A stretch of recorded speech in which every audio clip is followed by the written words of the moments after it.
Forget the net worth screenshots for a second.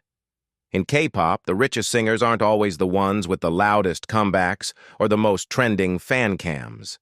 The real top tier is built on something colder: money engines that keep running even when the artist is silent.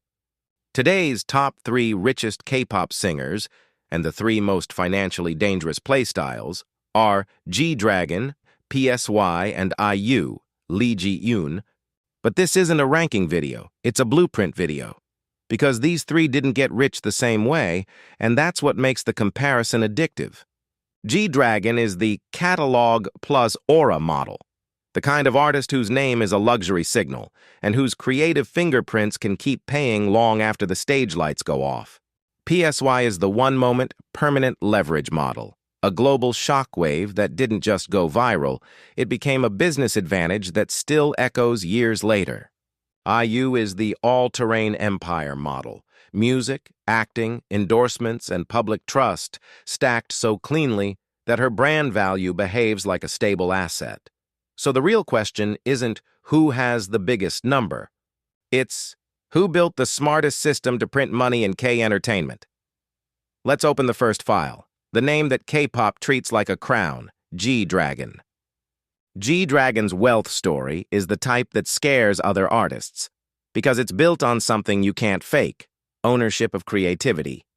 You can buy ads, you can buy styling, you can buy a comeback budget, but you can't buy the thing that keeps paying when you're asleep: royalties. And G-Dragon is one of the rare K-pop idols who isn't just a performer on songs, he's a maker of them. That difference changes everything financially, because being the writer-producer means the money doesn't stop when the promotion cycle ends. The money continues whenever the music is streamed, performed, licensed, or reused. A widely cited marker of that creative footprint is his catalog size. The Wikipedia list of songs written by G-Dragon notes that, as of August 2025, the Korea Music Copyright Association, KOMCA, has 181 songs listed under his name. That's not a flex for fan arguments. It's a business engine. Because every credit is a tiny pipeline that can keep paying over time. And then there's the part people underestimate. G-Dragon's aura is a luxury signal. Some artists are famous. G-Dragon is coded. He doesn't just wear fashion. He changes what looks expensive to the public. That kind of influence is hard to measure with charts, but brands understand it instantly. When you become the tastemaker, you don't need to chase trends. Trends come to you. The G-Dragon money model, why it's so powerful. Think of his wealth as 2 layers running at the same time. Layer 1. The catalog engine. If you write and produce, you build what the industry quietly worships: a library. The music can outlive the era, outlive the hairstyle, outlive the scandal cycle. It's long money. Even Vietnamese press coverage that discusses his earnings emphasizes how stable royalties can be, pointing again to his large number of KOMCA-registered songs as a key income source. Layer 2. The identity engine. G-Dragon's name isn't just artist. It's a mood, rebellion polished into luxury. And once your name becomes a mood, you get paid not only for what you release, but for what you represent: exclusivity, cool, credibility. That's why he can move slower than younger idols and still dominate conversation. In the attention economy, scarcity is a weapon, if the demand stays high. The 2026 tension: why his wealth story still feels active. Here's what makes G-Dragon different from most rich idols. His wealth isn't just a past achievement. It stays relevant because it's tied to assets that keep moving: music royalties and cultural value. And there's another detail that makes him a magnet for viral "how rich is he?" headlines. People love attaching huge numbers to G-Dragon. Some outlets have pushed dramatic earnings claims for 2025, but those reports vary and aren't consistently verified across top-tier financial reporting. So instead of getting trapped in net worth math, the smarter angle is this: G-Dragon is rich the way creators are rich. Not because he simply worked a job well, because he owns pieces of culture. When you own pieces of culture, the income isn't linear, it's compounding. Every new listener is a potential royalty. Every new generation discovering Big Bang is a potential restream. Every fashion moment keeps his name circulating, and circulation is leverage. Why he belongs in the top 3 richest K-pop singer conversation. Because even when he's quiet, the engine is still running. The catalog doesn't stop, the influence doesn't expire. And in entertainment, the richest people are often the ones whose money can survive silence. Now we shift to a completely different kind of rich. Because if G-Dragon is royalties plus aura, then PSY is one global shockwave turned into permanent leverage. The man who proved you can go viral and then build a business empire from the aftershock.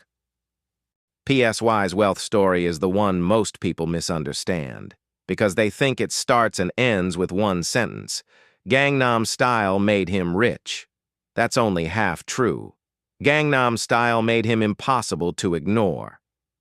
And then PSY did the part most viral artists fail to do. He converted attention into infrastructure, because going viral is easy to celebrate and hard to monetize long-term. Viral fame is like fireworks, bright, loud, gone fast, unless you build something that keeps earning after the boom fades. PSY built that something, the PSY money model, moment, leverage, ecosystem. PSY's financial engine isn't just streaming checks or old YouTube views, it's leverage. That global moment gave him a permanent advantage. He became recognizable outside Korea, which is rare. He became brand-safe funny in a way that travels across languages. He became a reference point in pop culture, meaning he can re-enter the conversation anytime. And when you have that kind of recognition, you can negotiate differently. You're not begging for opportunities, you're choosing them. Then PSY made the smartest pivot. He stopped acting like an artist who got lucky and started operating like an executive who understands the market. Instead of only chasing his own releases, he moved into building a platform, signing talent, producing, shaping careers, and turning his personal brand into a company asset. That's the difference between rich for a moment and rich for decades. Why his wealth feels quiet now, but is actually stronger. Here's the cold truth. The richest people in entertainment are often the ones who stop being the main performer and start being the owner of the pipeline. PSY's pipeline includes music rights that keep paying, production influence that keeps him relevant, and the ability to profit from more than one artist's success. That's why his money story is so different from G-Dragon's. G-Dragon in creator ownership, catalog plus aura. PSY in business leverage, global moment plus company power. PSY's brand also has a unique superpower. He can disappear from the spotlight and still remain famous enough to monetize. When he returns with a project, it feels like an event, not a comeback attempt. That's the benefit of being globally imprinted. People remember you instantly. Why PSY belongs in a richest K-pop singer top 3. Because PSY isn't just earning like a singer. He's earning like a media operator. He represents the rare K-pop path where a single cultural earthquake becomes a long-term business advantage, an engine that keeps running even when he's not chasing charts every season. And now we move to the third kind of rich, the most stable and arguably the most powerful in Korea's entertainment ecosystem. Because if G-Dragon is creator wealth and PSY is leverage wealth, IU is all-terrain empire wealth, music plus acting plus endorsements plus public trust stacked into one brand that almost never cracks. IU's wealth story doesn't feel flashy. It feels inevitable. Because IU isn't rich like a shock headline. She's rich like a stable asset, the kind of name that keeps earning because it's trusted in every lane she touches. In Korea, there are celebrities who are famous and celebrities who are safe. IU is both, and that combination is basically a money printer. The IU money model. Multi-lane dominance. IU isn't only a singer, she's a full entertainment ecosystem. Music that charts and stays remembered.